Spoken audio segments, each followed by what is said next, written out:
get started. I was gonna wait for the coffee so everyone can grab some refreshments, but I didn't want to keep you guys waiting. So we can go ahead and Sure. All right. Good morning, everyone, and welcome to today's panel discussion in recognition of Human Trafficking Awareness Month. My name is Marcus Puglio, and I have the privilege of moderating today's conversation. Human trafficking is a grave issue that affects individuals, families, and communities worldwide, including right here in Plymouth County. This month serves as a reminder of the work still needed to combat human trafficking and support survivors. Today, we aim to explore this complex issue through a lens of professionals who address it every day. We'll discuss the realities of trafficking, its hidden nuances, and how we can collectively prevent it and support survivors. Before we dive in, I'd like to outline our time together today. We'll begin with introductions, followed by a discussion with our panelists. Afterwards, we'll open the floor to a Q&A session. We ask that you write your questions on a little note card that you'll be given throughout the presentation, and pass those into the staff that will be walking around, and we'll ask those questions at the end of the conversation. So without further ado, let's get started. First, I'd like to introduce our panelists. We are joined today by four incredible individuals, each with deep expertise in the anti-human trafficking field. We'll go down the line, starting at my left, and have our panelists introduce themselves and talk a little bit about their backgrounds. First, we'll start off with Bob Rulo. I am a detective with Middleburg Police Department. I've been a police officer for 36 years, a detective for 6 years. I'm assigned to the Plymouth County District Attorney's Office Human Trafficking Task Force, the Domestic Violence Task Force. I am also a liaison officer for Plymouth County Outreach, which does follow-ups after overdoses. And I also work with the Internet Crimes Against Children State Police Task Force. Hi everyone, my name is Heather Rowe, Chief of Investigations for the Attorney General's Fair Labor Division. The Fair Labor Division enforces the state's wage and hour laws and does investigation and prosecution of labor trafficking cases as well.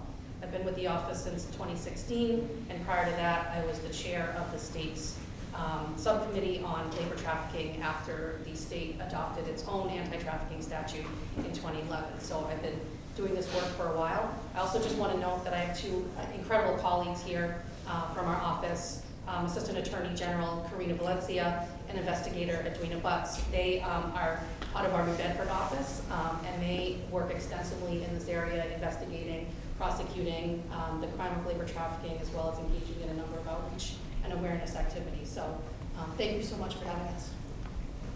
Hi, I'm Jasmine Grace Marino. I'm a survivor of sex trafficking and addiction. I've been out of the line about 17, 18 years. I've lost count at this point. I'm from the North Shore, so I'm super far away from home.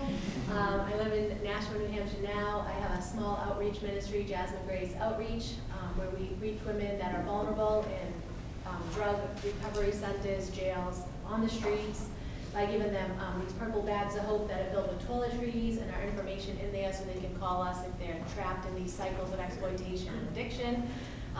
We run groups in jails and halfway houses, and just a couple of years ago we were able to open up our own home. It's a residential restorative home for survivors, adult women who are coming out of exploitation and trafficking, and that home's in New Hampshire. It's called Living Hope Farms. And we have residents there that are making amazing products, soaps and handmade items. I didn't bring all the items today because they were busy with all these types of events for January Human Trafficking Awareness Month. But back there on my table, I have some brochures. I have a couple of bracelets left over, and my book, if you're interested. It's called The Diary of Jasmine Grace. It's pretty significant in the sense of, if you've never experienced the commercial sex trade, it really gives you the mind of a victim, because I was able to journal my entire time while I was trafficked, even through active addiction. And I saved all those journals, and then many years later was able to put it into a book with present day reflections to show who I am today, how I've recovered, how people who haven't survived this life can support those who are victims to turn survivors, and really what it takes to recover, and how complicated and messy that is. And so it was called The Diary of Jasmine Grace, Trafficked, Recovered, Redeemed.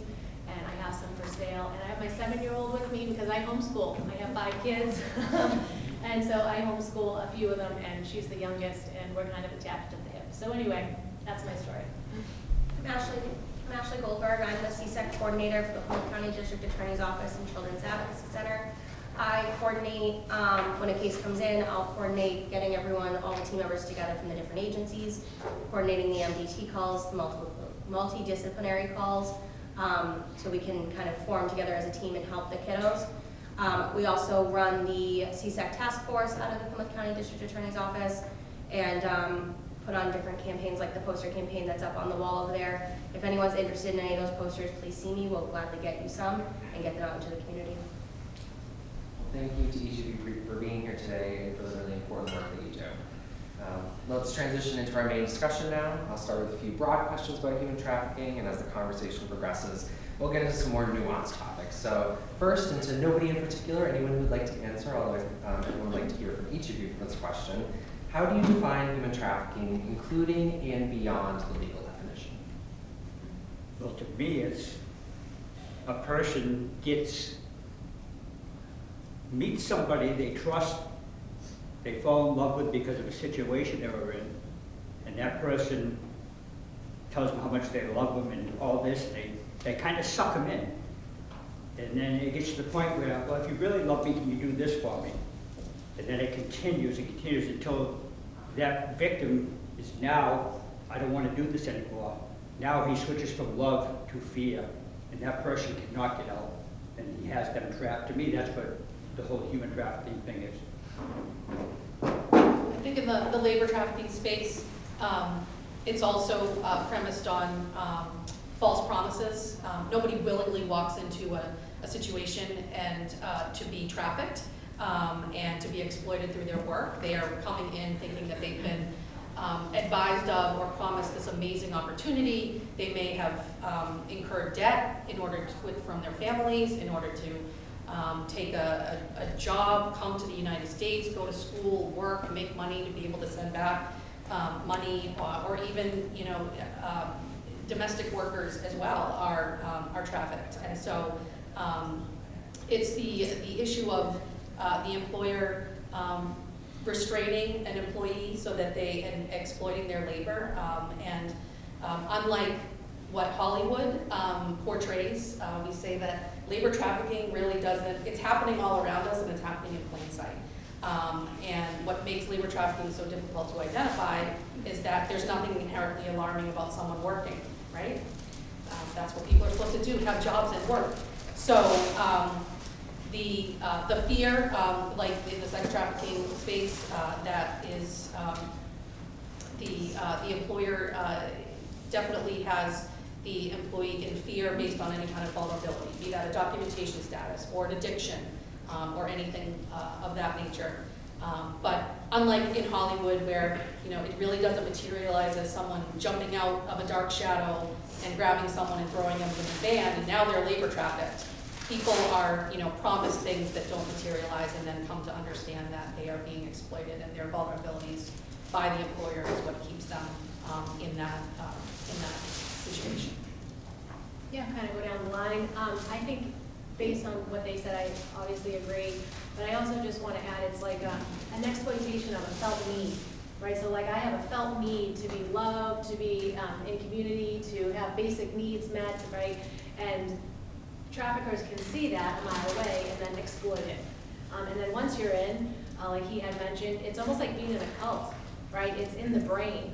We're not necessarily handcuffed to radiators. I mean, some of us are. Some of us, the women I've worked with have been shoved in storage containers or locked in apartments and things like that. But for the majority of us, we're not handcuffed, we're not trapped, but it's in the mind. We're in mental and emotional bondage. And due to early childhood trauma, such as high ACE scores, right, we kind of almost think this is normal, this is what we're worth, this is the only thing that we're going to be able to get. We're dirty and no good anyway, so we end up settling for less because that same story has been told over and over. And familial trafficking is like probably the #1 form of trafficking.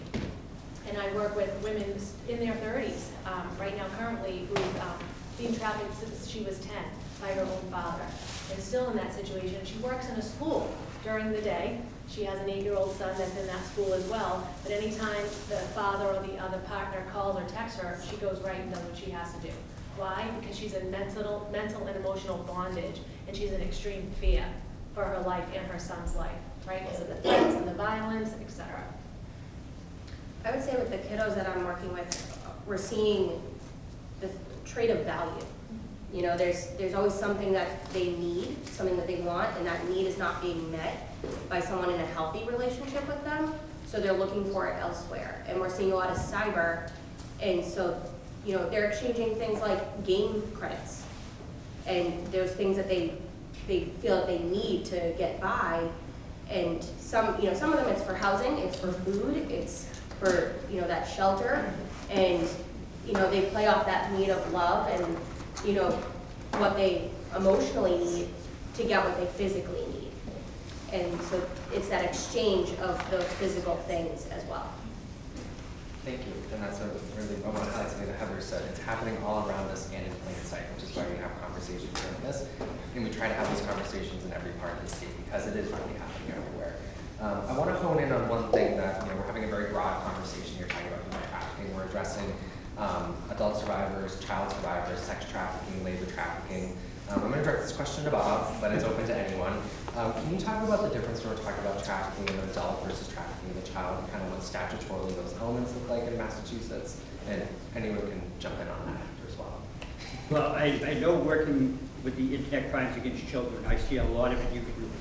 When you get these referrals and you see these pictures and videos, you know these children at that age, somebody should taught them how to do that.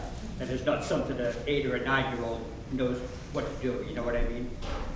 So you see that, and the problem I have with that is there's these applications you can have on your phone now that you can set up an account, and you don't have to have your email even verified. I can sit right here now and create an account on Kik and make up an email. They don't send you a verification email. So you have an account. I could be Sam, a 19-year-old kid, you know, and now you're talking on these apps. There's nothing I can do. If that guy, if I write a search warrant on that app, and if there's not a picture for me to identify, I'm not going to get any information on that. But that's what these tech companies are allowing.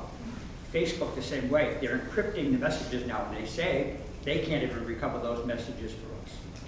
So a lot of it with children is that Facebook, social media, they're carrying the bad guy with them everywhere. It's not like they're getting grabbed off the street corner. The bad guy's on the internet, he's everywhere.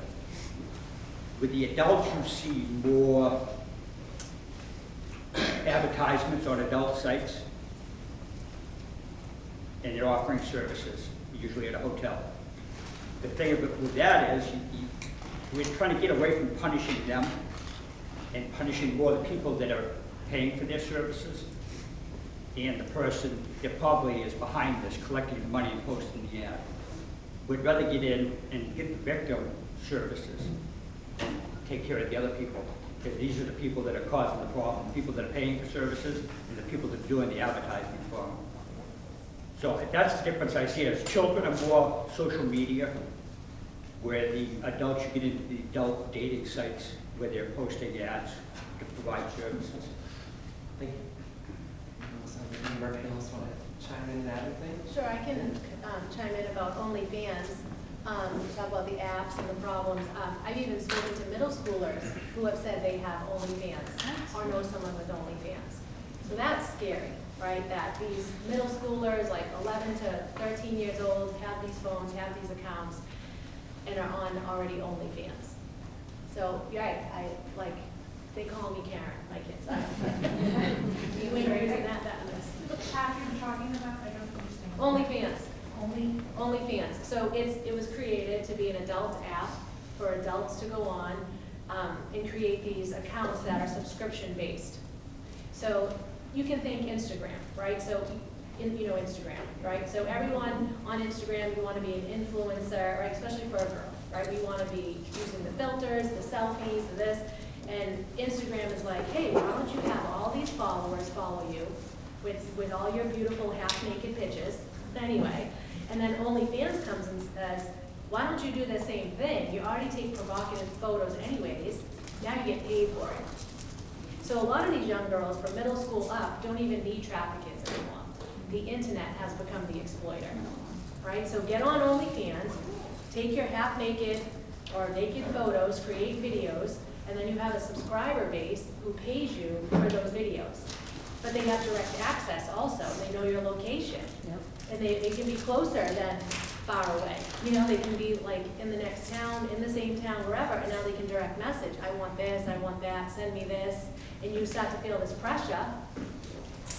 You see how the door can open very quickly, and how many, even traffickers obviously exploit their women or men on OnlyFans as well, right? They're the ones behind the OnlyFans. There was a girl I was working with in jail. While she was in jail, her trafficker was still gaining money off her OnlyFans account while she was in jail. Because he was just kept posting her pictures and her videos. And she changed, she's not even there. She's in jail. Thank you. Yeah. We're certainly going to dive into the cyber element of exploitation in a couple questions and really kind of get into the nitty-gritty of what that looks like. So thank you for sharing that. I want to touch back on one thing that Ashley, you had mentioned, the multidisciplinary team response. What does that look like in Plymouth County, and what is a multidisciplinary team response? Sure, so I can never say it, MDT response. It is all the team members that are working with the youth that come into our center. So it can be law enforcement, DCF, the DA's office, whether that be the advocate, the prosecution. If they have like medical needs, we have our PD SANE nurse, we have different providers. If they have like a mentor through like My Life, My Choice, or another mentorship, agency, will involve them. And these team members kind of work together. We'll create like an email thread, and we all, share updates on, how the youth is doing. If they're in need of anything, if they're in need of services, okay, can your DCF team, can you put in this? Can you put in these things? Can you put in these referrals? Can you, we all kind of communicate so that way, A, we're not doubling the work, and B, so that way we're making sure that all aspects are working together for this youth. And then when it comes time for them to come in for what's called a forensic interview, that team will work together so that way the youth only has to tell their story one time. That's our goal. We don't want to make them tell their story 11 different times to 11 different people who are already working together to help this youth. Rather, we can do it one time. It's video recorded for them. So if a member of the team has to miss it, they can watch the video. That video, it doesn't take place at the testimony if it were to go to court, but it allows the youth to be able to focus on their healing and not having to relive the trauma over and over again. Thank you. Yeah. So, as was mentioned earlier, human trafficking is happening everywhere, kind of in plain view, all around us all the time, including here in Plymouth County. But my guess is that in this room, not everyone here has seen human trafficking or seen someone that said they're being exploited. So, for our panelists, what are some of the nuances or less visible aspects of trafficking that the public might not typically recognize when you use professionals to look at and say that might be an indicator of trafficking? No particular order, who wants to go first? Well, I mean, just to give you a few instances where there's been cases brought, the massage parlors is a good spot for human trafficking, sexual commercial trafficking, the nail salons for labor trafficking, laundromats, hotel workers. It's happening all there, you just don't see it.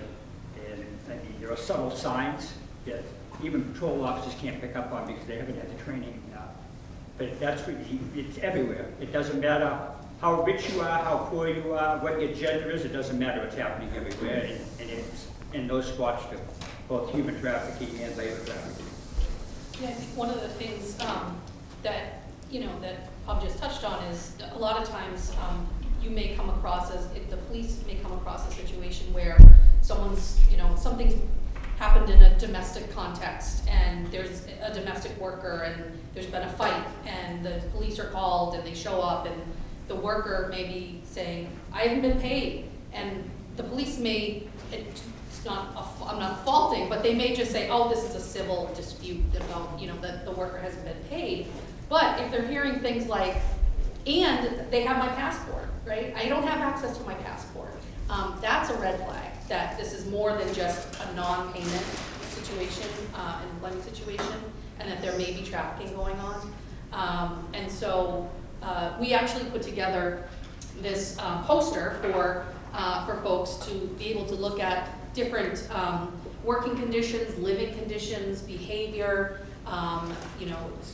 identifying the red flags so that, you're not going to encounter anyone who's going to say, please help me, I'm a victim of labor trafficking. But they're going to tell you their story, or you may observe certain things and realize, oh, there's more to this, right? If you've got a situation where an employee is living on an employer's premises, not necessarily trafficking, surely not, but that's a situation where you might need to dig deeper, because there's a lot of control, obviously, where there's, when someone is living at the employer's premises, and, you know, all kinds of different behavioral issues, but honing in on that worker's lack of control, right?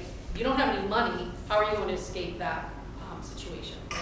So it's a lot of awareness about digging deeper and then knowing the signs, which it may at first just seem to be something else, but when you think about it, you realize, no, this is deeper, and I need to ask more questions.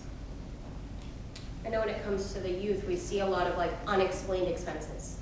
Their nails are done, their hair is done, you know, but they're 13 years old, they don't have a job. Mom and dad aren't giving them the money to get these things done. They have a new cell phone. Vapes are very popular. They all of a sudden have multiple vapes, you know, and it's like they're definitely not old enough to go buy them.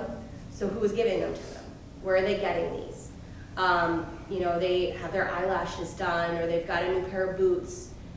It's subtle things that, you know, walking through the store, you may not notice. You know, you might think, oh, that 13-year-old, their parents, you know, got their eyelashes, their nails, their hair, all that stuff.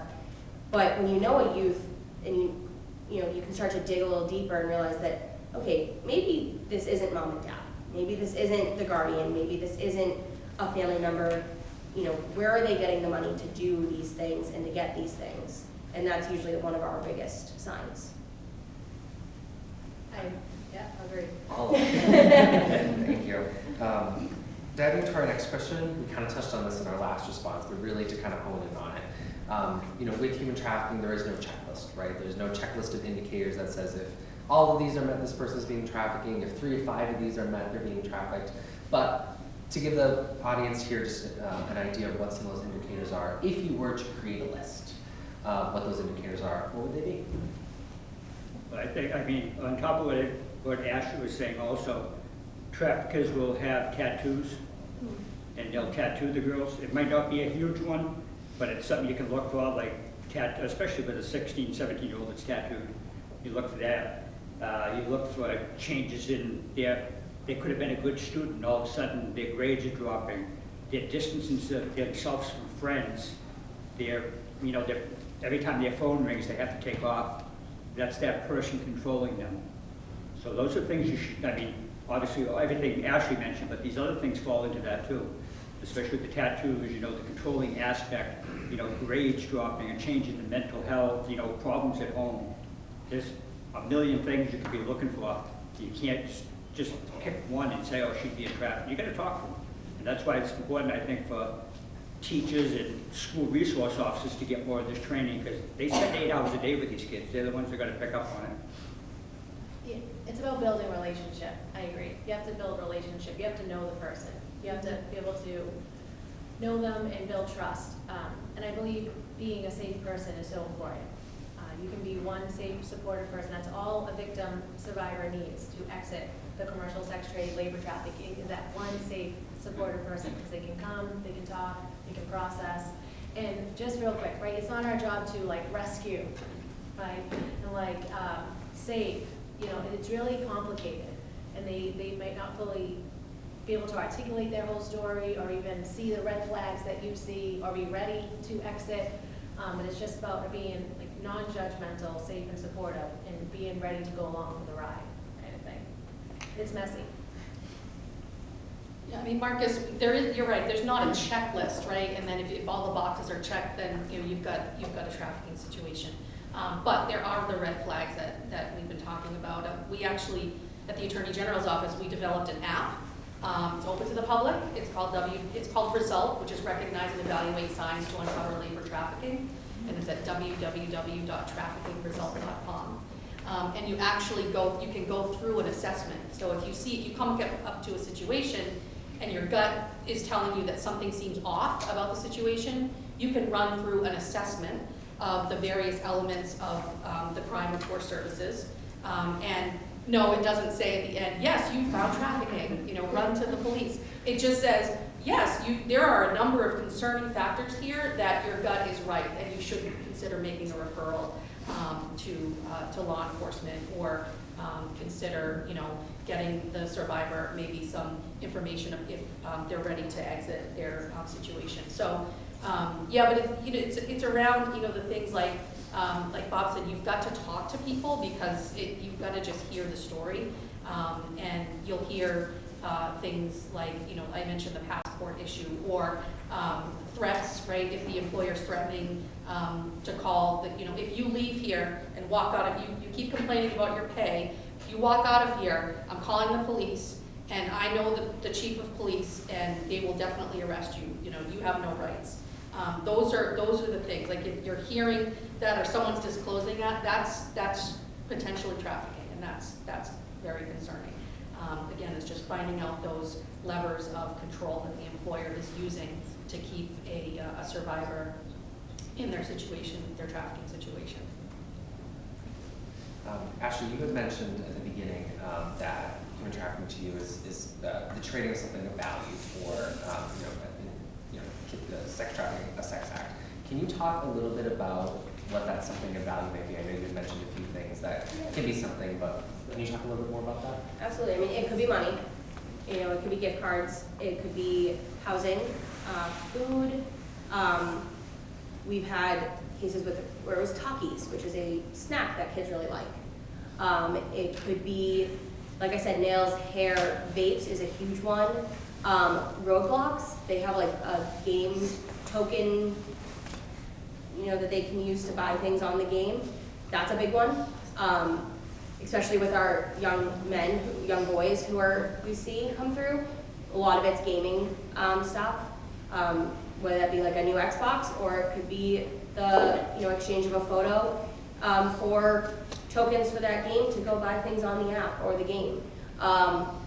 It's literally anything that means something to the person, anything of value. It doesn't have to be significant, it doesn't have to cost a lot, but it means something to that person. Jasmine, I want to go back to something that you had mentioned during your answer. You had talked about working with survivors and being along for the ride. Can you talk a little bit more about that and why it's so important to follow the survivor's lead in their journey? Yeah, because it's just so complicated. It's not black and white, it's not a one and done. Again, based on like that early childhood trauma and where they're coming from, they might not even see themselves as victims, right? This might be totally normal. When I've worked for My Life, My Choice, I was a mentor there, and working with these young girls, as young as 12.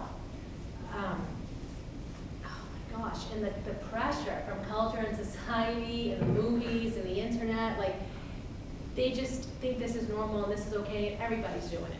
Right? So there's been young girls that I've mentored from My Life, My Choice as teens, who I'm still talking to as adult women who are in their late 20s, still stuck in this cycle of exploitation, addiction, and jail. And trying to escape so hard. But again, when your ACE score, if you're not familiar with an ACE score, adverse childhood experience, right? So the more experience you have as a child that's abusive, neglectful, 99% of women who end up in the commercial sex trade have been sexually abused as children. That's like a statistic. And if the average age into the commercial sex trade is between 12 and 14, right, these young girls are getting in so young, to break those cycles is really hard because, again, this is normalized.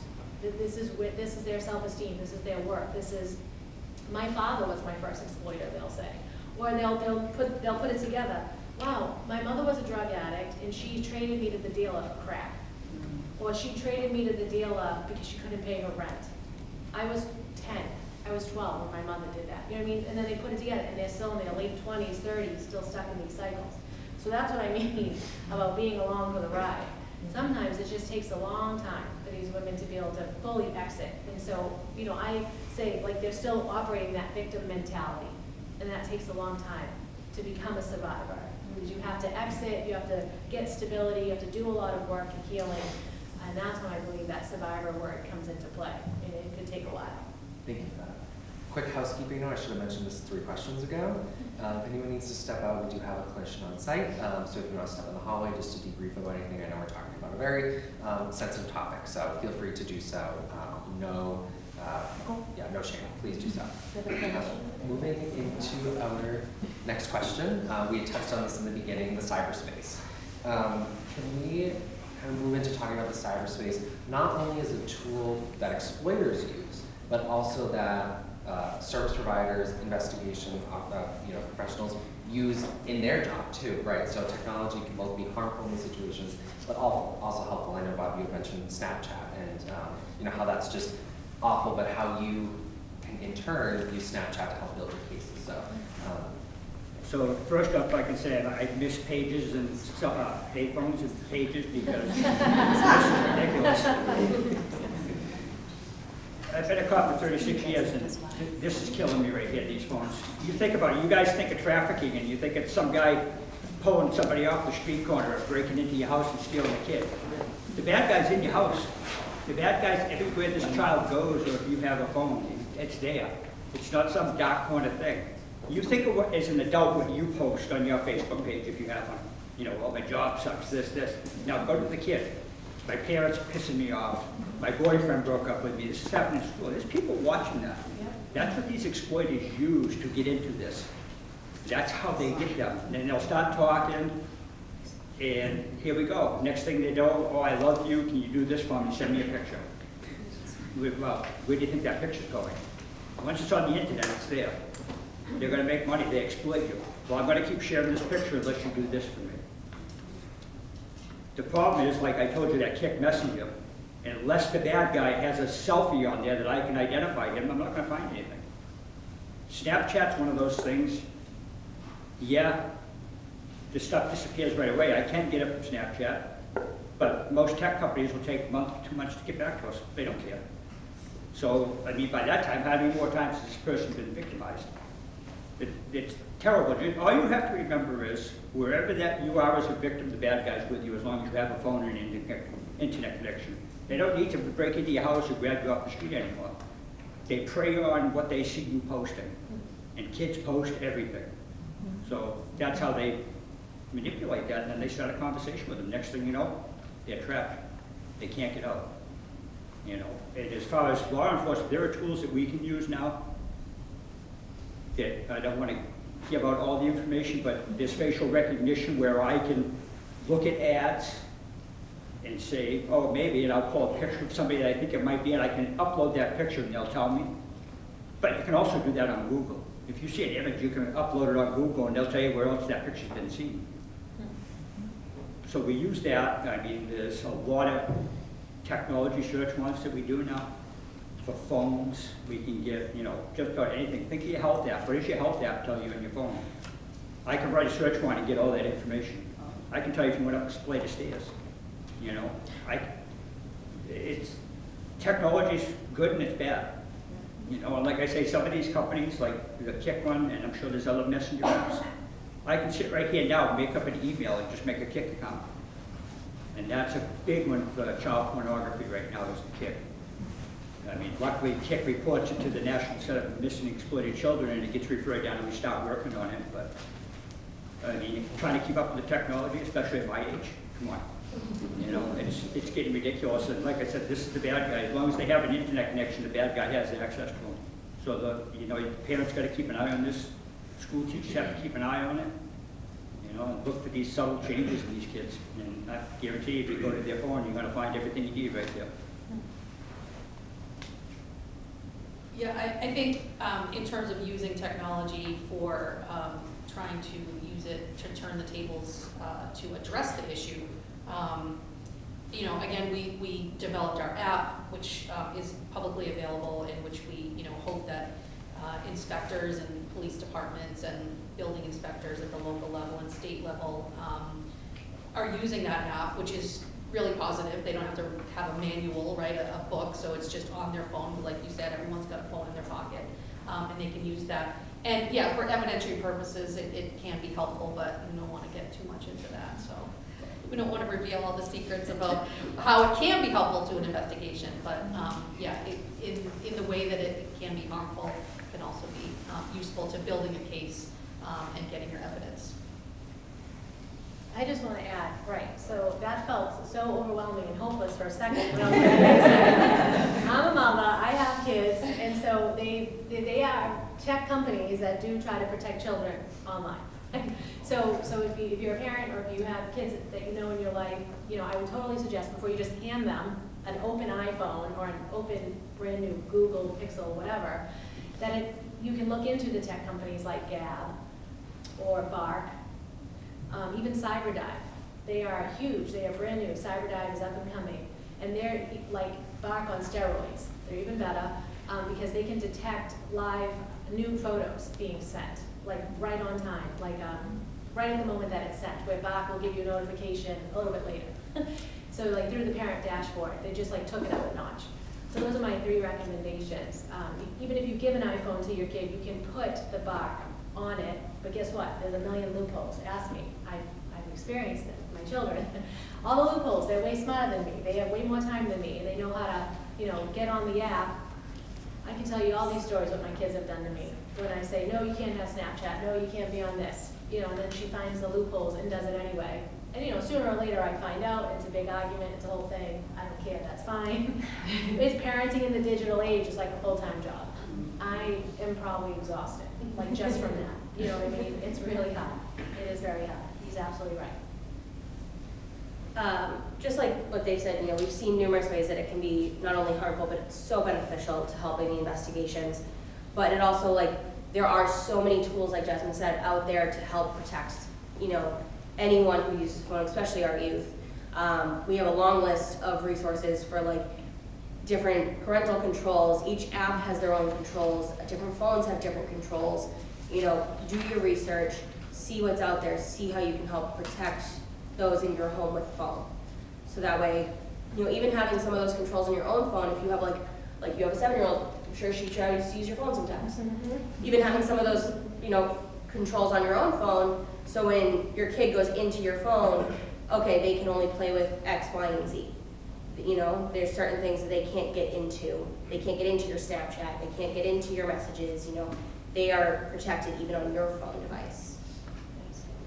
Thank you. And Tyler and Jasmine said the different technology that exists that can help parents and caregivers because technology is here to stay, right? So cell phones aren't going anywhere. Facebook probably isn't going anywhere. So there is that technology that does exist. I want to kind of hone in a little bit on the technology piece and a question for Heather. When it comes to the labor trafficking, how is the cyberspace used in recruitment of labor trafficking? So in different ways, but it could be job announcements, job offers, job boards, where these opportunities are advertised online, and people fall for the false promises. It can be someone who's looking for work that gets into the situation. It can be recruiting people from abroad and convincing people to get in, mortgage their parents' home or what have you, get into debt. But don't worry, as soon as you get here, it's the United States, you're gonna be making tons of money and you'll go to school. Recruiting people, and then often through, those can also start through the cyberspace through a romantic connection. So, and we've seen cases where people have started an online romance, and then from abroad, and then someone, or it could be within the United States as well, and then someone comes to live with the person that they think they're in a relationship with, and I own this business and I just need you to work here a few hours to help me out. And that's how that starts. And then they start, oh my goodness, I'm working, all the time now at this business, or for this employer being a domestic worker, and I'm not being paid. So that's how that can happen using the cyber world. Thank you. So far we've been talking about labor trafficking and sex trafficking almost if they exist in silos. So for our panelists, can we talk a little bit about what that overlap looks like of sex and labor trafficking, both for our children, but also in adult cases? Well, where I see the overlap is going to be in the massage parlors more than anything. There's been a couple we've investigated, and they are living there. They have showers, they're sleeping on the couches, they don't speak English. So That's where I see the overlap, because now you have labor trafficking and human trafficking there, because these people are being put to work, and they're sleeping on the couches in these massage parlors.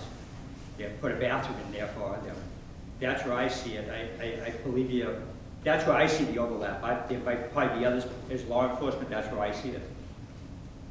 Yeah, I would agree. I think there's overlap in terms of like the different, could be different industries, so like the massage parlors. I think one difference is that, which is assist law enforcement, is that there are certain jobs that minors cannot do.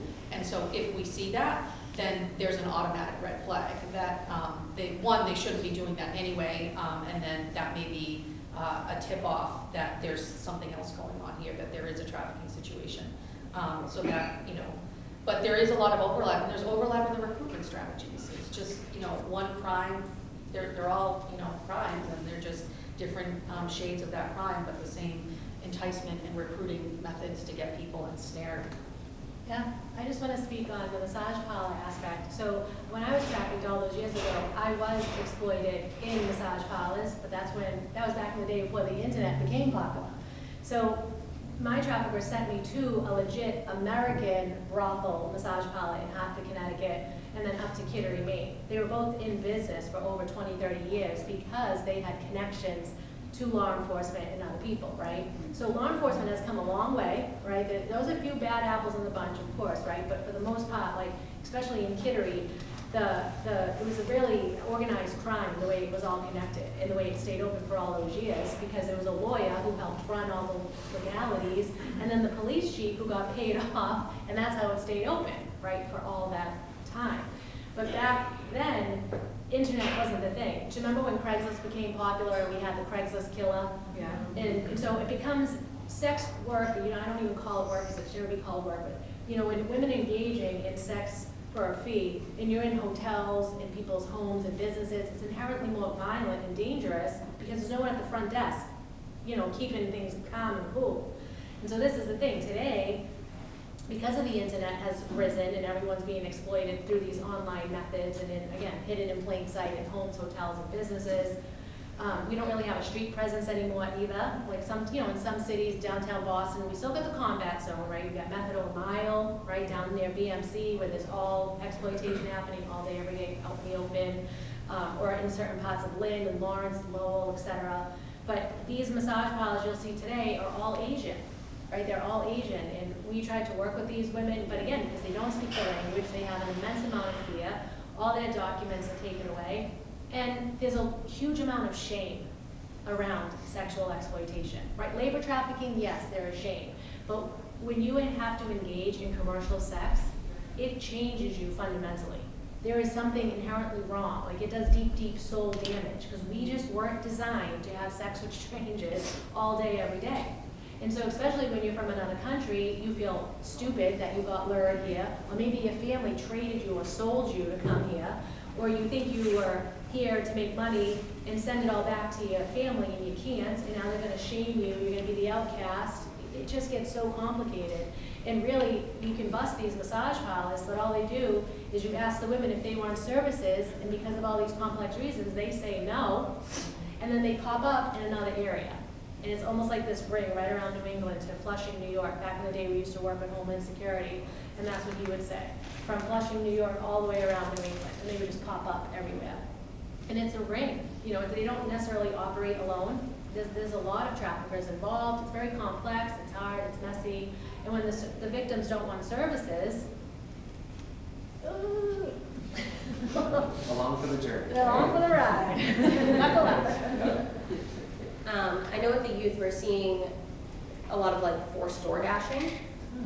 So it's not like them on the app, but it's the trafficker using the app and making them help them and DoorDash for them, and then they'll get a small portion of that rather than keeping all the money.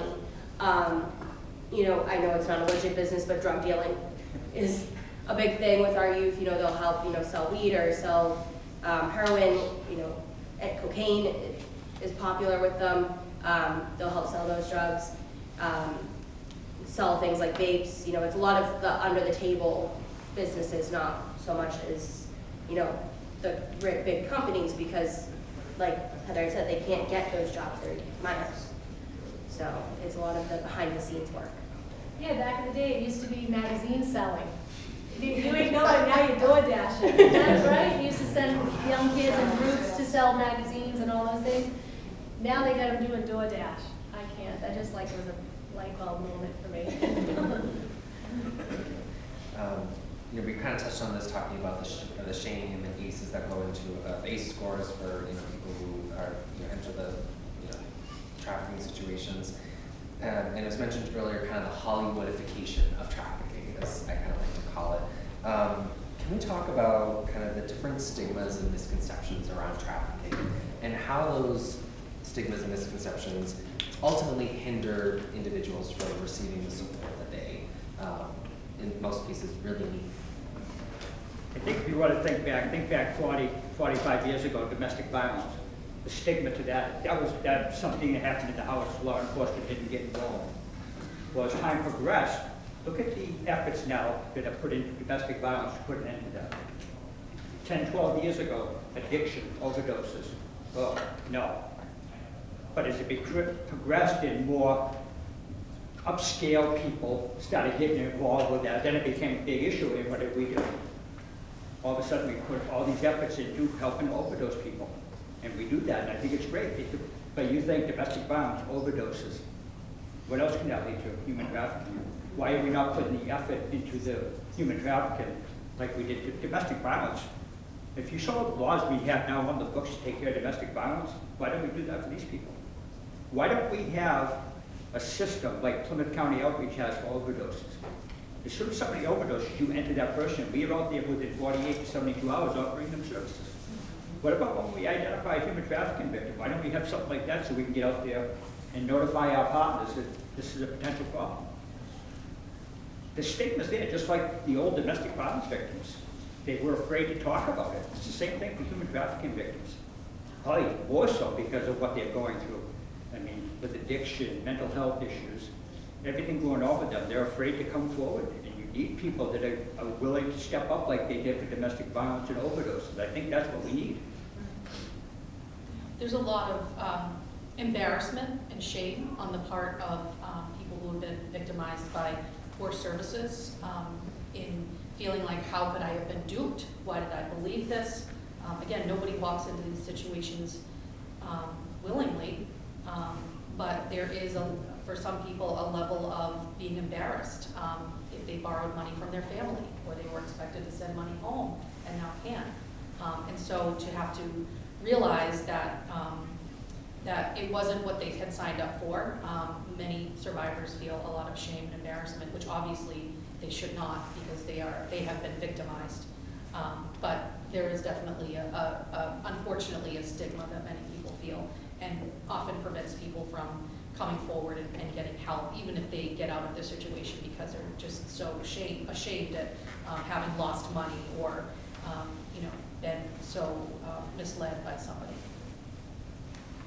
Marcus, was the question about like Hollywood and giving us the wrong idea? Yeah, so different like stigmas, the Hollywoodification, however you want to Yeah. bounce off that. And I was thinking back in the day when I was a kid, I was watching Pretty Woman. Like, it was my mother, not paying attention, individual, it's fine. And how glamorized was that movie of prostitution, right? Mm-hmm.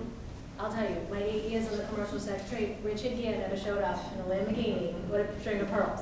Like, that wasn't the reality. But back then, that's how it looked. Like, and it was women's empowerment, it was your choice, right? And so when my trafficker came along in that relationship and coerced and manipulated me, which I didn't see clearly, and he played that boyfriend role, that idea was already in my mind, in there. Then you put in the hip hop and rap culture and, all the drug life and all this glamorization. He pulls up in a Mercedes, I'm impressed. Meanwhile, that's a red flag. Like I tell kids today when I speak to them in schools, don't date the drug dealer. Like, note to self, it's not cool. It's not, I don't know why we think it's cool when you're that young, because you're so stupid. Your brain is not fully developed, clearly. And so the culture, the movies, the entertainment, all this tells you one thing, sells the lie, and it also, then you have movies like Taken, which is the extreme these days. Now these kids think you have to be shoved in a crate in another country, except it's like not the truth, right? So I remember, figuring out once I was trapped in this lifestyle with my trafficker, who clearly wasn't my boyfriend, but I still just wanted him to love me because that's what he promised he was gonna do. So it was this complicated thing. And I lived in Everett at the time, and we get into an argument, and I just wanna say an argument, like extreme violence, and I run out of the apartment to the corner store. I'm trying to run for my life, right? And I hide behind a stack of newspapers, and I'm scared, and I'm waiting for him to drive by, so then I feel better that, okay, he's gone, I see him, he's not there. I don't know what my next step is, but I look down, I have no shoes on. I have no phone, I have no money. And no good Samaritan in the corner store was gonna help me, and if they did, I don't know what I would have said to them, because I was trained to not rat, right? I was trained to be loyal. The police are bad, right? I'm not gonna tell them that I have a pimp, because then I'm a prostitute and I'm the one that's gonna get arrested. Even though today they've changed the laws and they're doing so much good work to give victims exit services and not jail time, your trafficker does not tell you this. If anything, you're still a criminal, you're still the one doing the wrong, and you can't rat because you're the one who's gonna get in trouble. So this continues. And so that's how I believe, for me, the movies and entertainment and music played a role in my belief, in my worldview, in shaping how I thought prostitution was supposed to look and how it was supposed to give me this security and empowerment. And like my trafficker told me, we were gonna buy a business and have a home and a family and all these things. None of that came true, but that's why I stayed so long too, because I didn't want all that for nothing. I did all that all these years. I was determined, oh, we're gonna get something out of this, because I've been tortured. And, right, it never happened. But that's exactly how that all played in. And I can imagine, again, what the kids see today on social media, in the music, like, oh, Yeah. so frustrating. We see a lot of the women empowerment, the music that they listen to, the YouTube videos that they're watching. They see a lot of like, this is the cool thing. This is, everyone's doing it, especially when it comes to like the cyber of like sending inappropriate photos. They have this conception that everyone's doing it, but we don't talk about it. But, just so you know, like every girl in your class is doing it. And every guy in your class is receiving them. So they think that this is a normal thing. This is part of being a teenager. This is part of being a middle schooler. And then they're also dealing with that shame of, oh, I've sent these, and now I can't get them back. I can't take this back. Now they're threatening me that if I don't send them more, that they're gonna send out the ones I have sent, or if I don't do X, Y, and Z for them, these are gonna end up on social media. And, it starts out with that glamorous of like, oh, what life is supposed to be from what Hollywood shows us, what this is all supposed to be like, to now, oh wait, this is not what I thought it was, but now I can't get out of it. Moving into our next question, we've talked a lot about kind of these myths and misconceptions that survivors face when they finally get to that point where they say, whether it's they say it out loud to themselves, to another person, I need help. When we get to that point, what are the challenges they face when interacting with different systems after that point? Any systems that exist? I think with us, it's asking the right questions and doing it in such a way that you're not getting them angry, scaring them. Don't use accusatory language toward them. They're not the bad person. This is the victim. And that's, cops still have that mentality, well, she's a prostitute, why am I doing this? You have to get out of that mindset. She's not a prostitute, she's a victim. Treat her like a victim, speak to her like a victim. And then be able to get the resources to get them in to talk to somebody like a survivor. That's who they need, somebody that understands them. So that, for a law enforcement perspective, it's getting away from the, that's a bad person, to that's a victim. Treat her like a victim is what we need to do. Yeah, I think just making sure that people can get connected with the resources that they need for shelter and food and in a forced services situation, obviously they're leaving their job and oftentimes also leaving their residence. And so just being able to, that's a lot to walk away from your entire life, your entire existence, and then all of that needing to be replaced for people. So we work with victim witness advocates in our office. We work with a number of amazing service providers who, you know, we get in contact with and put the survivor in contact with. But it's complicated. It's not just I think I think I'm done with this now and then just walk away from it. It's very complicated because it's a person upending their life, and then, you know, any potential, if there is even any income, even though it's, you know, slight, right, to walk away from that and have absolutely zero is very difficult. So making sure that people get connected with the right social service supports is critically important. Yeah, the problems I can think of is that I'm definitely not trying to turn law enforcement into social workers, right? There's definitely, they have a role. But a little trauma-informed care can go a long way. Exactly, right? So, like, at the end of the day, when I saw my primary care physician up teen times, like numerous times, even a month. And I was always going there, self-diagnosing myself with anxiety, depression, ADHD. He saw the bruising, the black eyes. I had eating disorders. I had OCD-like type habits. I had all types of red flags, but he tagged me as domestic violence because he didn't know, right? He wasn't educated. So even medical professionals, like, oh my gosh, how often do victims you have no idea. It's like 80 to 90% of the time. Like, we are showing up in emergency rooms, primary care. I saw my primary care physician without my trafficker there, constantly. He let me go alone because he knew I was mentally and emotionally still tied, and I was just going to, like, try to get a need met. I wasn't gonna tell them, help me, I'm a trafficking victim, she had mentioned. So just trauma-informed care for every sector, law enforcement, schools, healthcare, so even social workers. And guess what? A lot of social workers, they close 9 to 5. And trafficking happens way past 5 p.m., right? And law enforcement not knowing what are you going to do with this victim at 11 p.m. when this is happening. So to have that connection to victim advocates.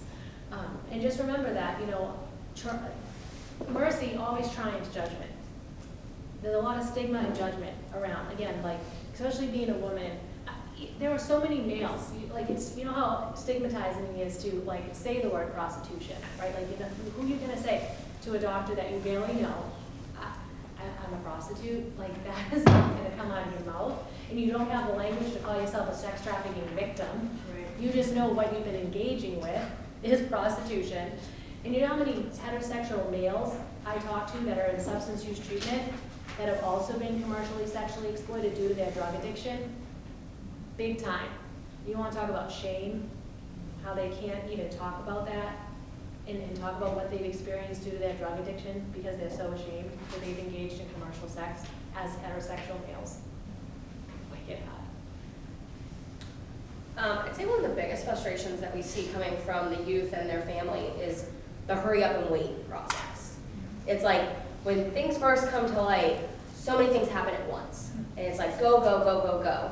And then they're waiting for, like, there might be a wait list for a mentor. There might be, you know, if it goes into prosecution, we all know the court system, it can take a little while. You know, there's a lot of investigating that has to happen. There's a lot of steps. There's a lot of people involved. So that can take a little while, and sometimes they just don't understand why they rush to get all these things done, and now they're waiting. And it's, you know, trying to remind them that, like, hey, we're here, we're still working on this. Having that communication, whether it be with, you know, in my role as the coordinator, and then transitioning them over to the advocate and making sure that, making sure they know, okay, this is your advocate. They are going to have the most up-to-date information for you, and making sure that they have that connection and that, you know, it's a smooth transition. So that way, you know, when they have those frustrations of things taking a while, they can have someone to reach out to. Actually, I got a two-part question for you. Talking about services, you mentioned survivor mentor services. My first part is, what types of services does the multidisciplinary team put into place for youth? And how plentiful are those resources for survivors? They are not plentiful. We always need more services for these youth. But some of the things that we'll put into place is getting them connected with mental health. You know, there are different types of therapies and mental health services, and making sure that we find one that fits not only them but their entire family and, you know, what they need for support. There's the Survivor Mentors, which you had mentioned you had worked for My Life, My Choice. That's one that we use. We also use Roxbury Youth Works. So we will, whoever we can, we'll have DCF send out those referrals, we'll give them those informations, and so that way they can get on any wait list that they need to. We try to, think outside the box. We're always, if we see something, any part of that team sees something, whether it be like, if Bob was on the MDT and he saw, oh, there's a free summer camp, he'll send it out to the MDT and be like, hey, this is a great resource for some of these kids if we want to make sure they're not on their phones, they're not, out roaming the streets, over the summertime. Let's get them into this free summer camp. Hey, is anyone able to put in this referral for it? That's the beauty of the MDT, is that we can all pull from our different resources and see different things and send them out to the whole team to see who can help implement this into the youth's life. Just as a quick reminder, we are going to have a Q&A portion at the end of our panel, which we are nearing, so feel free to write your questions on your note cards and we'll collect those before that Q&A portion. Jasmine, you had mentioned trauma-informed care in schools. So my next question for the panel is, how can schools, community organizations, or even the general public help in preventing trafficking?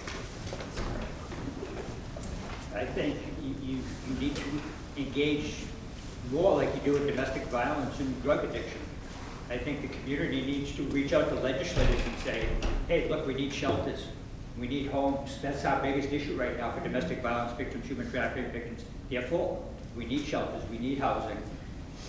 And we can talk until we're blue in the face, but sometimes when the community comes together and starts pushing this, then that's when it gets done. Because that's the biggest issue I can see right now. I mean, obviously we need more training for educators, school resource officers, even police officers. Just because you go to the academy and they tell you chapter and section for human trafficking, who cares? I can look that up. Teach them how to talk to a victim. That's what they need. You need somebody like Jasmine teaching a class at the academy. Not somebody who says, oh, 266, whatever. I can look that up. I don't care about what I can charge them with right now. I care about getting the victim services, and I need to get her services fast, not a month from now. So that's where I think we're at with this. I think we just need more people engaged like that with domestic violence and drug addiction. Yeah, I think raising the awareness, especially among law enforcement, about trauma-informed approaches in the way that we approach investigations. At the Attorney General's office, we have done some trauma training for staff so that people can understand how that people who have been victims of these crimes are likely traumatized, and then approaching an interview, you want to make sure that you're doing that thoughtfully and realizing that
out there on the streets. They look me right in the eye, these big guys, and I'm strapped down in the ambulance. They're like, what are you doing here? Go home. You know, some stuff like that. Because they saw me as, I could be their daughter, I could be their niece, their sister. You know what I mean? They didn't look at me like a straight junkie prostitute on the street. They actually looked at me with eyes of compassion. And I think that goes a long way. I agree with everything you said.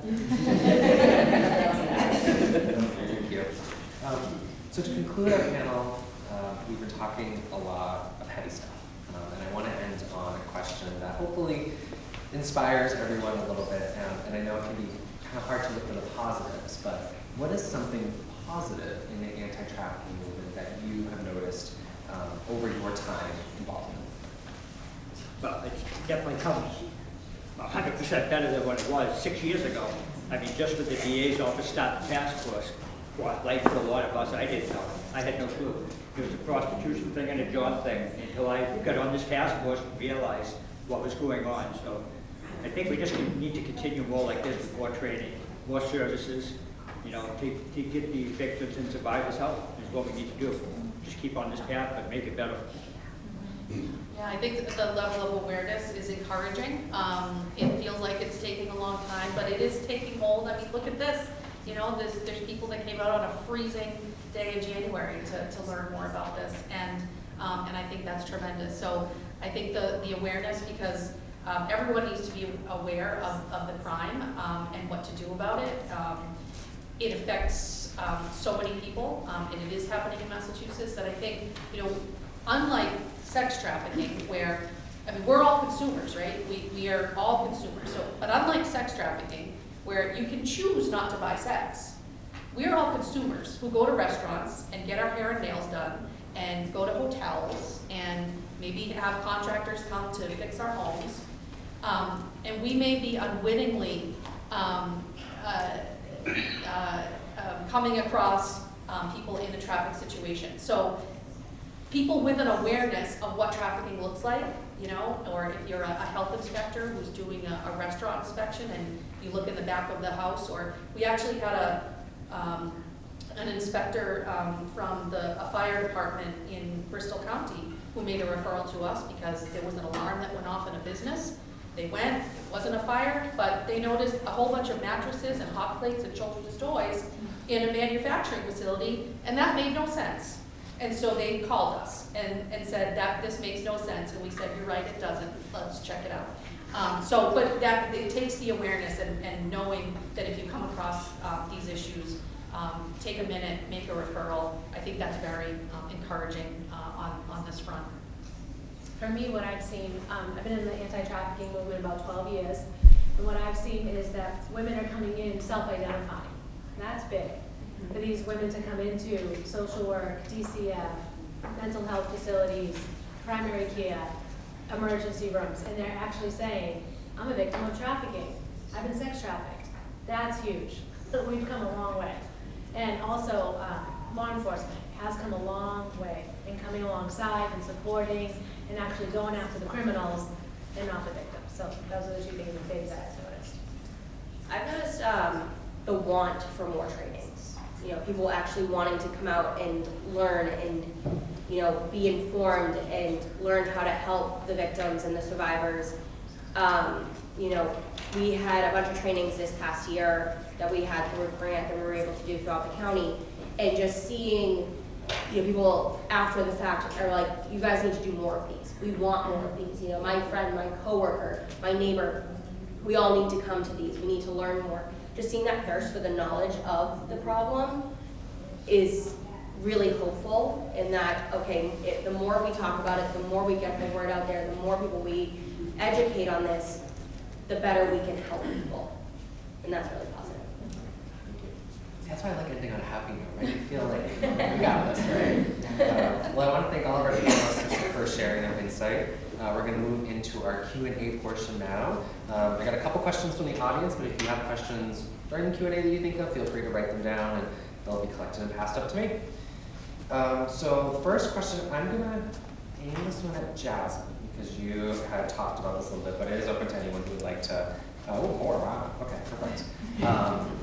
This question from the audience is, how can I explain the difference between empowerment and making choices, and women making choices to be on OnlyFans and or victims of trafficking, or is there a difference? Does that make sense? Okay, so So like. like kind of empowerment versus choice.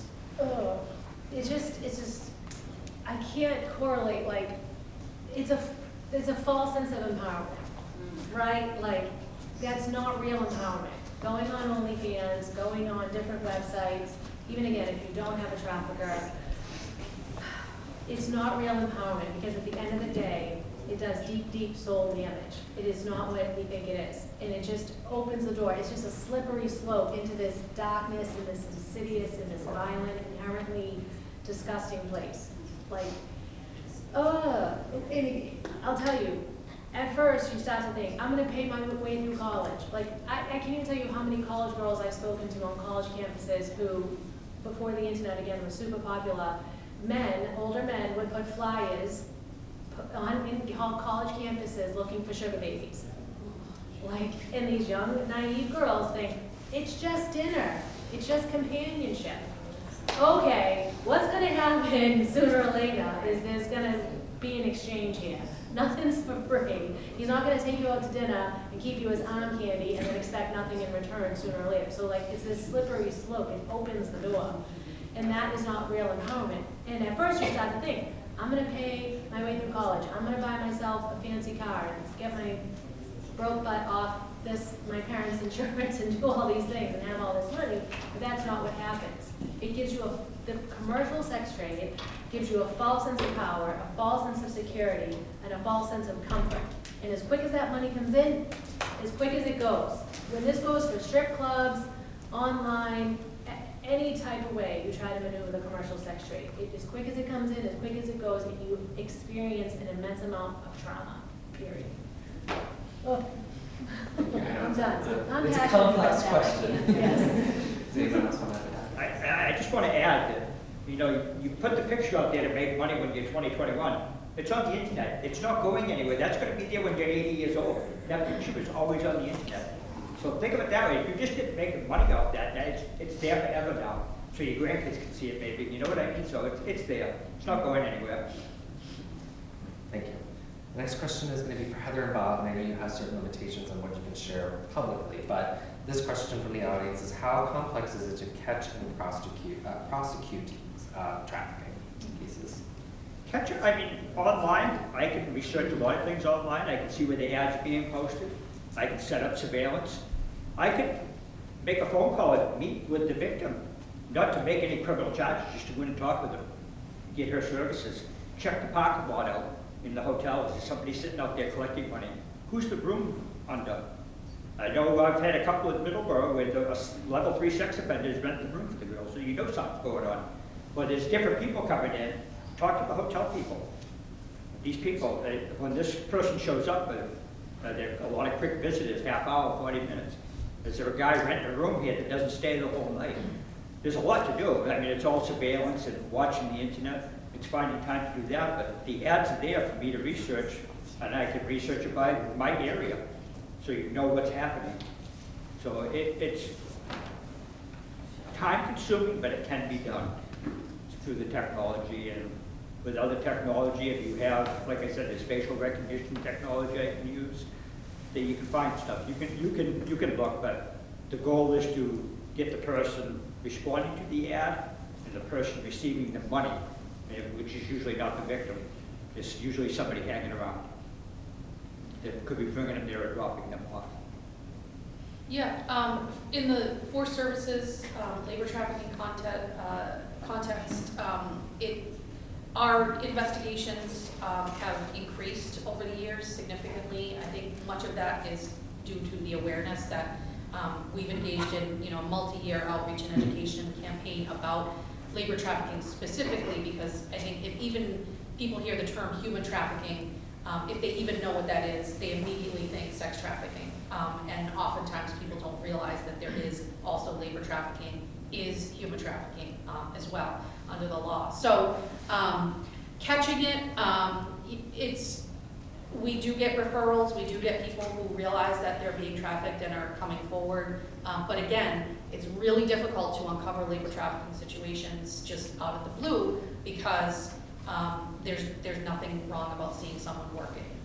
And a lot of the subtleties may look, a lot of the trafficking that occurs is occurring within legitimate commercial enterprises. Yes, there is illicit activity, right, drug selling and things like that, where there is labor trafficking, but it is often embedded in legitimate commercial enterprises, and so that makes it very difficult to find that the crime is happening.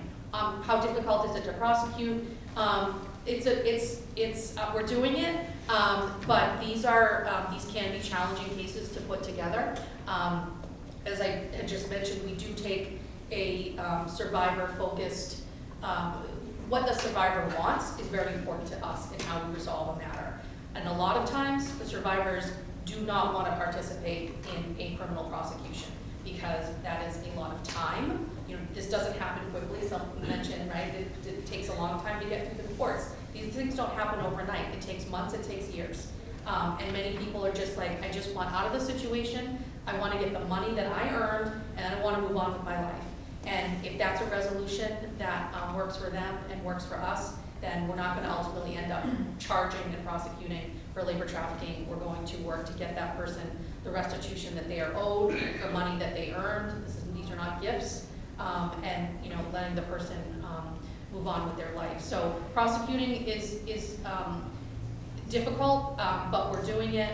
Courts are still also getting used to this crime. This is a new crime, right? And so the court system is still, trying to grapple with what does all this look like and what does all this mean. There's a real lack of case law when it comes to labor trafficking. So we're at the front end of this on the prosecution end, but we're committed to it. I can say that the state statute that we have is easier to prosecute than the federal statute. Definitely.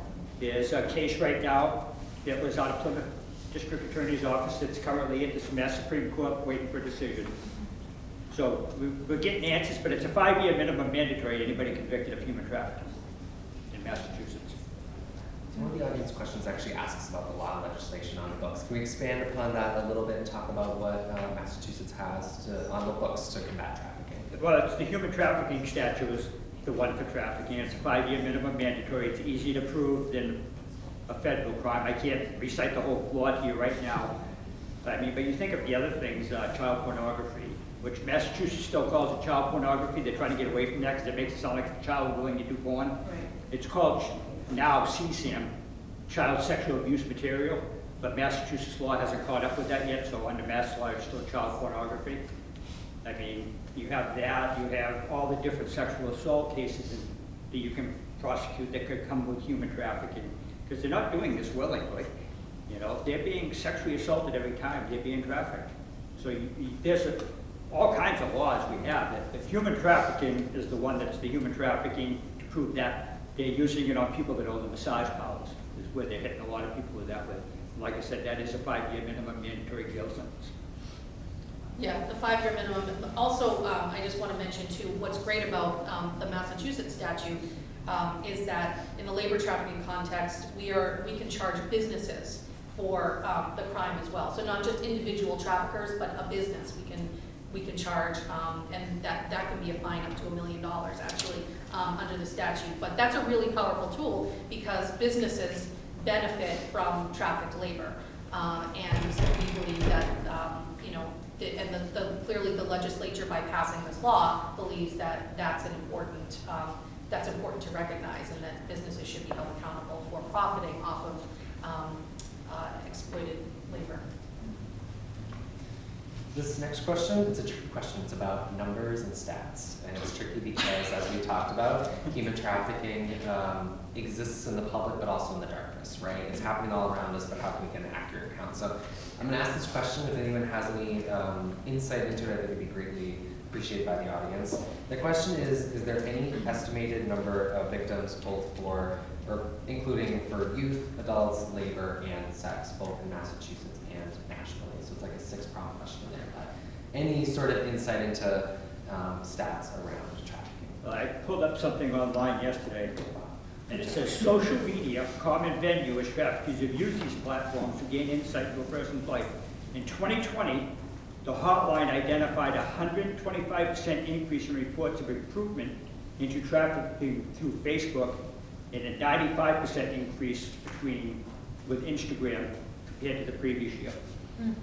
I'm not big on stats, but that just happened to catch my eye last night. Yeah, thank you. Yeah, we have a presentation that we do for all kinds of audiences, and I pulled it up on my phone last night as well, thinking, I wonder if these stats might come in handy, because I certainly don't have them memorized, but I guess maybe they're coming in handy. So the Polaris Project is a nonprofit organization that runs the National Human Trafficking Hotline, which is available 24/7.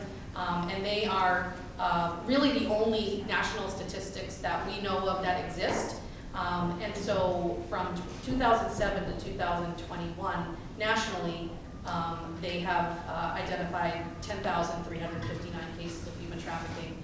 For Massachusetts, 2007 to 2021, they identified 3,260 signals received from Massachusetts. So that was just some call that had some nexus to Massachusetts, be it a business or a survivor. And in the breakdown of 2021 cases for Massachusetts was 72 signals for sex trafficking, 11 for labor, and 4 for sex and labor. But one thing I want to say about the statistics, and we do look at the Polaris numbers because, again, those are the only numbers that really exist, is that's a vast undercount of what's actually happening, right? So these are actually numbers of people that are making some kind of a report, and those of us who work in law enforcement or service providers know how many things actually get reported, right? Like very few percentage-wise. So it's a real undercount as far as what the activity that's going on out there. So while the statistics don't indicate that it's a massive problem, it's a far underrepresentation of what's happening out there, unfortunately. So I can't speak to state or federally. I can tell you within Plymouth County, I don't have any direct numbers. We've had cases in every town within the county. From our rural towns of like Carver and Plimpton up to like Brockton and Plymouth, every town we've had reports from. We are extremely busy. I can say that. I am still working on stats for the end of this year, but the numbers are going up each quarter. I've only worked here for about a year, and each quarter has just increased every time. It doesn't mean that there's necessarily more victims, but it just means people are reporting. And that is a positive thing in my eyes, because it means more people are becoming aware, and they're sharing it, and they're looking for help for these kiddos. My next question, for any panelist, what do I do if I am suspicious, or I have suspicions about human trafficking? What do you do? Call FCR. The first thing is just call the police department and ask to speak with somebody. If you don't get the answers you want, ask to speak to a detective that's been dealing with it, and voice your concerns and let us deal with that. You don't want to confront any traffickers out there because they're very dangerous. Right. So let us work with what information you have, and we'll see what we can do. We'll work with it. And if it's a youth, you can file with DCF. You can file a 51A. You don't need proof of the trafficking, you just need suspicion of. And then we'll all take it from there. But if you have suspicion that a youth is being trafficked, report to DCF. File that 51A. It's better to be safe than sorry. Actually, can you expand on that a little bit? It's actually one of the questions that the audience asked. What that 51A response looks like and why that's important to the Children's Advocacy Center and your response, as well as the DA's office as well. Absolutely. So when a 51A is filed and it is for suspicion of CSAC or human trafficking, it's, there's reason to believe that there's trafficking, it automatically gets screened in, it automatically gets sent to the DA's office for a referral, and that's when it opens up a case with either myself or the other CSAC coordinator, Kathleen, and that's when an MDT response starts. Every case, we read through them, they get, we connect with DCF, we connect with the law enforcement, we connect with the ADA and the advocate, we get that team together, it triggers a whole response to at least get services in there for that kiddo and to get resources for them. We can offer them to talk to our mental health coordinator for the whole family. We can, if they have questions about their body, if they need testing, they need exams, we can talk to our PD SANE nurse and get them in with them. So it's not just filing the 51A, it triggers an entire team to start working with this family. And that it can be so beneficial, especially for a kiddo that's just getting into this. You know, they've sent some photos. Cool, let's stop it there before it gets to the next step, before it continues into adulthood, before they reach the age of 18. Let's get this figured out. And you kind of touched on this a little bit, really just to clarify for the audience. The Children's Advocacy Center, Plymouth County, and the Plymouth County District Attorney's Office, what is the relationship between those two entities? We are connected. We work for the DA's office. We are all together. We are a team. Thank you. You're welcome. Let's see, next question for the panelists. How can towns and cities become more involved with grants or programs that assist survivors? Just gotta step up. You gotta start getting involved in this stuff. You gotta reach out to your legislators. You know, tell them what you're looking for. Get these posters hung up and put them everywhere, you know. That's how you get involved. That's how you make the awareness come through, you know. I was talking to Kathleen Gately, and it shot off a red flag immediately. She went to put one of those in the business, and the owner was speaking in a foreign language, and she was denied putting that poster up. So, dang, bells go off. But some of them, she put them in the laundromat and stuff, where people go to do the laundry. Every tag was taken off the poster. So the big thing is just getting the community out there and getting the knowledge out there so people know what's happening, and we can help them.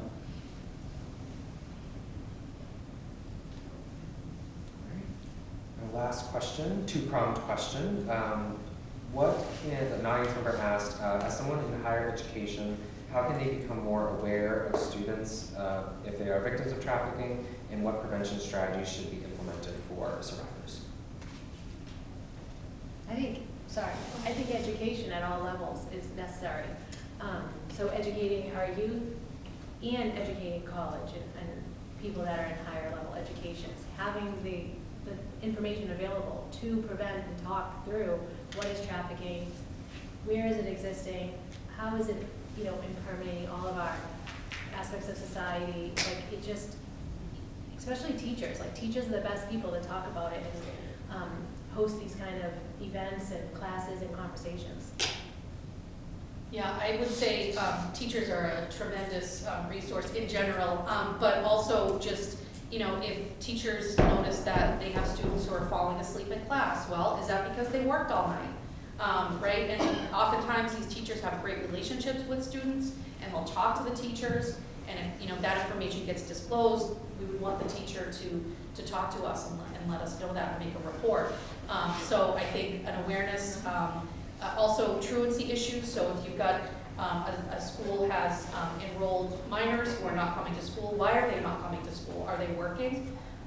That's really important. So just digging into and finding out what is going on with these students. We think the schools see so much about what's happening, obviously, with the youth in their communities, and really encourage them to be aware of the signs and to know who to talk to if they're concerned about a particular young person. I think too, with what I'm saying, you should be starting this in first, second, third grade, age-appropriate human trafficking classes. Yes. The DA's office will send people in to teach online safety classes to these kids. Utilize that, because this is where it's starting. Yeah. And I just wanted to add, I was actually in community college for 2 years, and I got an associate's degree in business while being trafficked. And I was in my early 20s. And I paid for everything with cash. I got straight A's. I made the dean's list. I had no friends, made no friends, just went, did what I had to do. I actually made one friend. He was from another country, and he wanted to marry me for citizenship. Dude, that's not enough money. You're gonna get me killed, probably you. Just leave me alone. Help me with my math. I suck at math, and I was taking a business course. But I mean, literally, driving to Bunker Hill Community College in a Mercedes-Benz on my own for 2 years straight while being trafficked. So again, we're hidden in plain sight. We're everywhere. Well, as we have one more question. Oh, we have one more question. Ashley, would you mind expanding on the 51A for those that don't know? Who's the mandated reporters and what type of calls that people are mandated to report for? Yeah, so a mandated reporter is anyone from a first responder, someone in the mental health field, medical field. I'm a mandated reporter.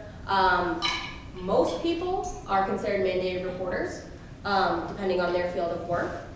If you have a question about that, I'm sure your supervisor or manager can let you know if you are considered a mandated reporter. If you are and you are made aware of child abuse, elder abuse, abuse of a disabled person, it is your job to report that. It's mandated by law that you have to, and you would either, like child abuse, you could call DCF. If it's elder abuse, you would call the elder abuse hotline, and they would, get it out to the right company. And if it's disabled abuse, you would also call the disabled abuse hotline, and they would, disperse it out. You'd file the report.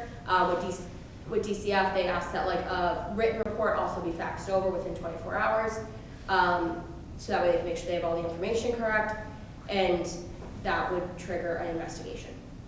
Did that answer the question? Awesome. I have one question too. So we talked about, I think you mentioned education. How do we get more education into the school systems also as far as getting that information out, even to nurses and doctors? You made a comment that you went to your primary care how many times and they never made a direct connection that there was something wrong. How do we get more education out there to get this, the human trafficking to the doctors, the nurses, the teachers, the guidance counselors? Are we having enough of that going on in the cities and towns in Massachusetts? Well, I know the DA's office does go in and teach online safety for kids. I imagine to go in there with something a little more drastic like human trafficking, you're going to have to go before a school committee to get that approved. I would think, I don't know, because now you're talking a whole different ballgame. You're going in, teaching these young kids about human trafficking, and the teachers, parents are going to want to have some input in this. They're probably going to have to come up with some type of lesson plan for it. I would say right now the best thing is to get the DA's office to that, at least that online safety class, which is they do already. The school just needs to call and ask for it. It's a couple hours, I think, if I'm not mistaken. Well, even with that, so you mentioned the 51A. So if you're a guidance counselor in any school and you have suspicion and you file 51A, that should be going to that person, wherever they're saying something's wrong. Have you seen that coming across from teachers and guidance counselors and things like that? Oh yeah, the reporters on the 51As are everyone from law enforcement to teachers, guidance counselors, principals, school resource officers, nurses, doctors. On the side of education, if anyone wants education, they can also reach out to our education coordinator at the CAC. We have an array of different presentations, and we're always willing to go out to the community and show them. They span from child abuse, CSAT, mandated reporting. We can help connect you with those. Well, I just follow up on her question. So, the jurisdiction I work in, I actually go into our high school. There's a law enforcement related course for seniors, and I do a seminar on human trafficking. We are currently in communication with the administration to do a human trafficking type thing for the teachers, then the parents, and then with the parents' approval for some of the older students in the school. So that's in the process right now. That's a method, like you say, of getting it out to the school. Where is that? I'm a detective in Randolph, Massachusetts. If I could just go off of that too, I'm in Stoughton. So it all depends on what town you're in and what the schools say, because I can tell you that this would not be accepted in Stoughton. It is a very hard no when we try to introduce something having to do with human trafficking or anything that is outside of kind of happy. So it depends on your town and what you're trying to get into the schools to get into their curriculum, because they are set in what they have to teach. But it would be a struggle with that school board. Randolph is lucky. It hasn't been confirmed yet. That's the process we're going through. So We can also look at able to- healthy relationships. But I don't think that it has to be to the students. I think if the administration is aware, I think it's education to the administration, not necessarily to the students. Yeah, then it would just be them willing to do it, you know, their adults would get them to do it, but it has to be them willing to do it, you know what I mean? Right, so, I'm just saying, so a part of the class that I do is so that some of the students can be aware and see if any of their other students may be involved, signs of local. So now you have students that might say, hey, I think you should check on such and such, because now they're aware of the signs to look for also. And I think that's a plus. So I'll interject right there because we actually did do a presentation with some of the schools, and it was specifically on human trafficking. Just a quick heads up, my name is Hari, this is Farah. We are the coordinators of this event. We do get requests actually from the faculty, so we are able to speak to the teachers. Speaking to the students specifically about human trafficking is a bit more difficult as laid out by my officers in other towns. It is the same situation in Plymouth County as well. But when it comes to staff and faculty and educating the adults, there is a bit more openness to it, openness to that education. So we have been able to speak with some nurses, teachers, and other providers as well, and other members of the community that way. We offer those trainings too. We have our coordinator. We know the CAC has their own, but we all work together at the DA's office. And the CAC the Children's Advocacy Center is a part of the DA's office. I wanted to highlight that as well. So we work very much hand in hand on those children's cases. Then we have different trainings through their office or through their department, which is how I should word that instead, as well as offering the cyber sense to the children, which is that kind of almost doorway into being able to discuss some of these more nuanced situations, because cyber safety has so many different facets of it. And another way FCR is kind of hopefully trying to slide into the schools is through our Healthy Relationships program. Right now that's on hiatus, but we do offer basically education to the youth, how to be in a healthy relationship. And so with that, we can kind of slide in human trafficking in there as well. So we have to be kind of smart about it, creative, yeah. I'm just going to introduce myself real quick. My name is Jared Chadwick. I'm a select board member for the town of Wareham. I have been in talks with Kathleen Gately, who works for the Plymouth Children's Advocacy Center. We are interested in trying to bring this to the Wareham Public Schools. Wareham Public Schools has been interested in it. One of the issues I've run into is a lot of parents don't want to believe it, they don't want to hear it, they don't want to have it around their kids. Right. They want to deny it 100%. Yes. I have a 13-year-old son who is huge into the Roblox. I'm not a computer guy. I can barely work my Apple iPhone. My wife, I'll admit it right out, she runs the household. She's way smarter than I am. She's the one that keeps up on all this stuff, and we've even had it happen where people have tried contacting my son and offering, money. My son's smarter than I am, so he's brought it to our attention.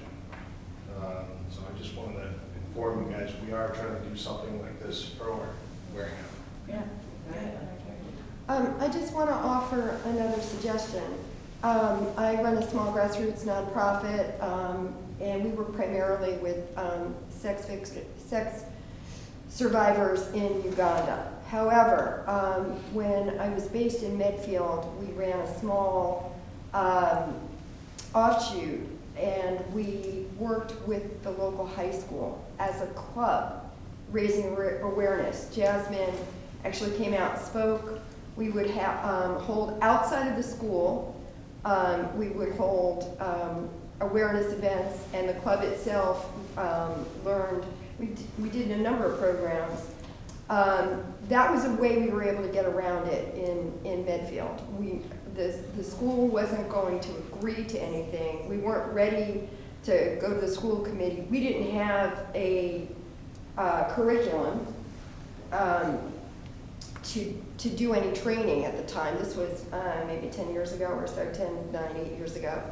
And so that's another way around it, is to get a couple parents and some high school students interested in the topic. And you can kind of start with the idea of women's empowerment and kind of go from there. So that's just another suggestion. Are you guys able to do those trainings outside of Plymouth County or only in Plymouth County? We are only, according to our federal grant, we are only able to provide these trainings in Plymouth County, within the Plymouth County lines, but we do like to invite people, obviously from Randolph Stone, other places to join us in Plymouth County. Thank you. Did you want to ask? I know students, faculty, teachers, whatever, need to be recertified. They need so many hours every year or every 3 years, whatever it is. Is it? CEUs. CEUs. So maybe this type of program can be built into the CEUs as like a workshop or something like that, so that the faculty are aware. Because like you said, a lot of parents don't want the students knowing. You know. That's a good idea. And we are also looking into getting some CEUs for our healthcare professionals and getting that certification going as well as law enforcement, trying to provide something in that capacity to increase that education. Okay, I just wanted to make a note real quick for John's question. So Ashley is a CSEC coordinator for Plymouth County. There's a CSEC coordinator in every single county in Massachusetts, and more often than not, they can provide similar trainings in their respective counties. It seems like Plymouth County though is more passionate about it than other counties. I don't want to talk for them. I haven't really seen anything regarding human trafficking outside of Plymouth County's realm. So, I mean, my awareness has been directed towards Plymouth County. So I just wanted Plymouth County is ahead of the game. do a little plug for the DA's office. So the Plymouth County District Attorney's, the Children's Advocacy Center is a part of the DA's office. They are hired by the DA's office. They are an extension of the DA's office. They just have to, because of the cases they work with, they have to have their own building, obviously for privacy reasons and sensitivity. The DA's office, the DA is, one of his big initiatives is combating human trafficking. So we have, that's why we developed the task force, which Hari is doing great at. But, so just a plug for the DA's office, or the DA, Tim Case, he is a fighter for the victims of human trafficking. He's trying to do everything he can. That's why he's created all these programs and trainings to get them out there in the community so people are aware. And then for them to be aware, they can be informed and understand. Great, thank you. I just want to also mention that there is training on human trafficking awareness through the Attorney General's office, obviously, which is statewide, obviously. So that's another resource that's possibly available to different audiences. And one of the things that we did in the Attorney General's office in the Fair Labor Division is on the labor trafficking front. Since school superintendents issue work permits under the law for minors to be able to work, we sent a letter at the start of the summer job season last year to school superintendents, reminding them of the child labor laws, but also took the opportunity to talk about labor trafficking and the signs of labor trafficking and what that looks like, in hopes that that information can get to administrators and teachers as well. We also speak at a number of conferences where, if there are teacher conferences or trade shows going on, we, are happy to be connected as well to do some education. Could you also provide the website that you gave earlier? What's that website again? Yep, so our app for the Result app is www.traffickingresult.com. We also have, the Attorney General's office has a entire webpage devoted to labor trafficking. So you can look on the Mass Attorney General's office webpage. There's a lot of resources there. Yeah. Hari's also spearheaded. I think we're looking at the final plan this afternoon. It's going to be a 4-hour training. We've had the input to put together for new officers and patrol officers for human trafficking, which I think we're looking at that this afternoon, right? Yes, we are. We're rolling that out to patrol officers. It's a 4-hour training. So, and it's not about the law, but about stuff we were talking about that they should be learning. And we also have our victim service provider training that's being finalized this Friday, as well as working, I know we're in the works of finalizing our healthcare provider training as well, which will be offered. We're trying to bolster a lot of the trainings due to a lot of the outpour of requests that we've had for just education, awareness in all of these specialized fields. We're interacting with our victims and survivors. So we've been working very diligently to make sure that these trainings are up to snuff and really addressing the questions that you guys all have. How long is the grant for? This grant will finish in 2026. We will be applying for another grant as long as we stay within our Tier 2 organized agency, I guess, right there. And we'll be continuing to apply for this grant for as long as we're able to continue this work. And who do you aspire to be like? Like what area has done it really well? That like you go to them and ask them for, so you don't have to reinvent the wheel. I think Chicago has a really like extensive, Cook County. has a really extensive human trafficking program. They've been doing it for like 20 years. So they really know, like, when it comes to like outreach and awareness and how they put on their education, like that's kind of who we look to. They have like a program, like I said, they've been doing this for, over 20 years. We're just getting started. But Cook County, Chicago. Yeah, I would say Cook County is doing a phenomenal job in the adults. Just addressing them, and especially because that's why this grant was actually created, was that we obviously have the CAC and we are providing so many amazing wraparound resources for children, but we noticed there was a massive gap in young adults from 18 to 24 who are still very much children at heart. I remember being 24 and I was still calling my mom for milk, asking if she could pad me a little. So that's where we got this grant. So we worked really closely with the CAC to see what those services they had and what we should model after as well. And so we've kind of just worked closely together trying to see what those gaps are. And that Cook County has been an amazing resource just in spearheading that adult field of trafficking victims and survivors. Yeah. And also I kind of want to shout out to the CAC because they're kind of like the template for, correct me if I'm wrong, for like the world, the way they implement their MDT. That's kind of what they're following. So if we want to look at anyone, it would be the CAC. Our CAC does a fantastic job. I believe they're genuinely at the top of their field for their most recent program. I think we've had some really great news over that way too, but they have an expansive program to assist all the children in Plymouth County here. And we love them at the DA's office. We couldn't do our work without them. Alrighty. Well, I think we've come to the end of our panel discussion. So I want to extend my thanks to our panelists for joining us today and sharing their expertise and insight. I also want to thank the audience for joining today. I'm going to pass it over to Hari for some further closing remarks.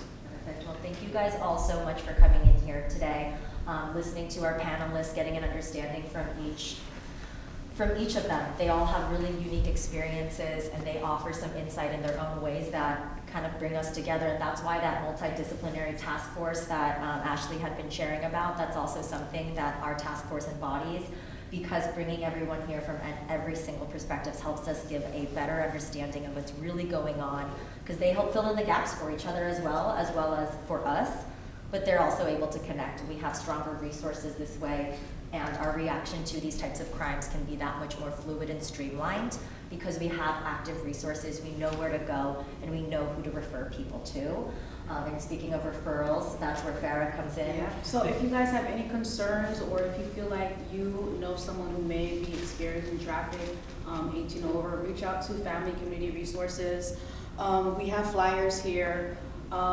Reach out. This is why we're here, to let you guys know that there are services available for people affected by human trafficking in the Plymouth County area. A lot of people don't even know we exist, so that's the purpose of having conferences like this, panel discussions like this. Reach out. Their hotline number is 24 hours and there is a person who will answer the phone call. They have access to language lines as well as other resources, Yes. not just HT services, but I think that 24-hour hotline is one of the proudest things that I am about FCR. Being able to reach a person that can actually talk to you, who's trauma informed, and assist you even getting that phone call alone takes a lot of bravery and confidence to do so. So having someone able to answer that phone, be able to communicate with you and provide those things immediately, we just want to make sure you, like, the people who are calling has exactly what they need and the services that they require. We also provide training, so if you want us to give us a call, if you want us to provide any training or awareness to whoever, that's something we also do as well. Well, thank you guys all for joining. We do also have refreshments. Yes, please. Coffees, I know it's been a long Coffee day. day. Thank you guys so much. We're here to answer questions. And we also have Jasmine Grace's setup back here. I highly encourage you guys to go take a look at the book. Reading it has been incredible, and it just feels like I just know her so well now, guys.